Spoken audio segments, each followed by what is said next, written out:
I would love for Elon Musk to come to the briefing room. That's why we had him go to the Oval Office yesterday. But I would say especially to all of you in the media, because I think it's a real fallacy that there's this alleged lack of transparency when it comes to DOGE. President Trump and Elon Musk have been incredibly transparent on what DOGE is doing. Elon Musk is the richest man in the world. He's also now one of the most highly scrutinized men in the world alongside President Trump because of what he's doing and the access that he is allowing.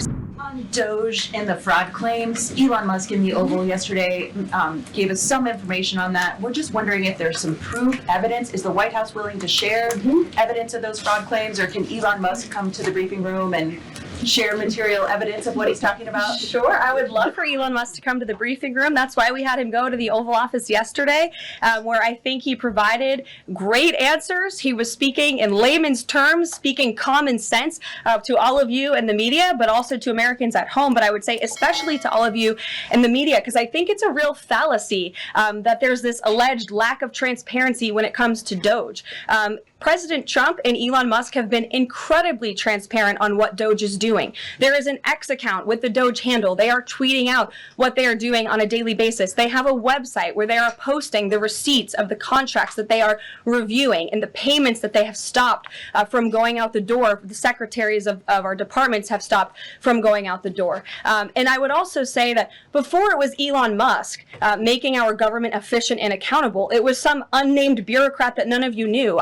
Elon Musk is the richest man in the world. He's also now one of the most highly scrutinized men in the world alongside President Trump because of what he's doing and the access that he is allowing. So there's great transparency. As for the actual receipts, we are happy to provide them, and I actually brought some today because all of you know I love to bring the receipts. We have contracts upon contracts that we can send and provide this information to you. Let me be very clear. We are not trying to hide anything. We have been incredibly transparent, and we will continue to be. These are screenshots of contracts that DOGE found across our government. This is a DEI contract, $36,000 for U.S. citizenship and immigration services. That is against the president's policies and his America First agenda. This is a $3.4 million contract, a Council for Inclusive Innovation at the U.S. Patent and Trademark Office, Department of Commerce, another DEI contract that DOGE identified.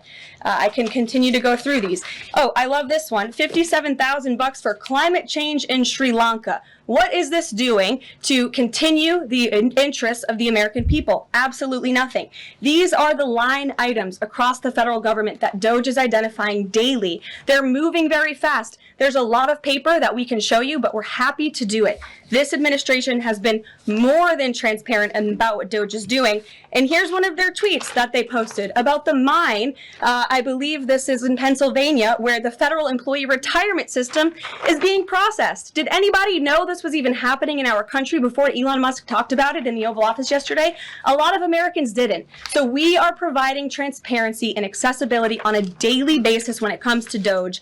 And I also have a DOGE daily report, if anybody would like it, on all of the things that they are identifying and finding. We're happy to provide this information to you. We're talking about it every single day. Are all those things you just mentioned fraud, or are they waste, or are they just contrary to the president's policies? I would argue that all of these things are fraudulent, they are wasteful, and they are an abuse of the American taxpayer's dollar. This is not what the government should be spending money on. It's contrary to the president's priorities and agenda. And again, we can continue to provide you the receipts for all of the fraud, waste, and abuse. And if anybody in here wants to argue that the federal government is not fraudulent in some capacity, be my guest, because I think the American people watching at home would beg to differ.